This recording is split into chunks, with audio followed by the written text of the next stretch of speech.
achịkọbago ọgbakọ ọzụzụ wee nye ndị ahụ dịgasị iche iche dị 620 n'ọnụọgụ ga-enyezi ọzụzụ wee nye ndị ntorobịa dum na-esonye n'amụma otu onye ntorobịa inwe ọrụ aka abụọ agba nke abụọ ya na steeti a.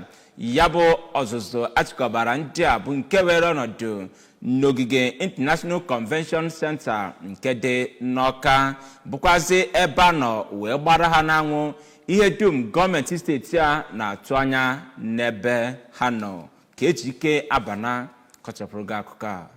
Kọmishọna na-ahụ maka ndị ntorobịa na steeti a Maazị Patrick Agamba gwara ndị ntorobịa ka ha kaba ahụ mụta ihe dum akụziri ha na ya bụ mgbakọ ihe nkụzi. O kelere Gọvanọ Soludo maka ajị okete n'ume gbasara ihe banyere ndị ntorobịa ma kwuo na Gọvanọ Soludo kwenye nnọọ nke ukwuu na ọdịmma ndị ntorobịa na steeti a.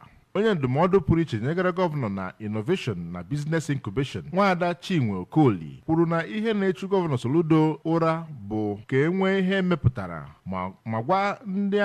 ma gwa ndị ntorobịa ahụ na ezi ọrụ dịkwara ha, ya bụ na ha ga-akaba ahụ zụọ ndị a ga-ekponye ha nke ọma. N'okwu mgbamume ya, Chief of Protocol nakwa Deputy Chief of Staff nyegara gọvanọ Maazị Chinedu Nwoye gwara ndị ntorobịa ahụ na ọ bụ ha nwa bụ ndị gọọmenti tụkwasara obi iji wee zụọ ndị nọ n'okpuru ha ma gwa ha ka ha rụọ ya bụ ọrụ ma rụọ ya nke ọma. Na nkụzi ya, Senior Special Assistant nyegara gọvanọ n'ihe gbasara ndị ntorobịa Emeka Tony Ọmata kwuru na ya bụ amụma 1U2 Skills bụ nnọọ amụma nwere usoro ma kụziere ndị Master Trainers ahụ ọtụtụ ihe bụ ihe nke ha ga-eji wee rụọ ọrụ. Tobechukwu Ebeku nke Information Communication Technology Agency kụzikwere ha ihe gbasara GPS use nakwa application, tinyekwara data entry, ebe Daniel Ọnụọra kụziri ha ihe gbasara webụsaịtị nke ya bụ ministry. Kọmishọna na-ahụ maka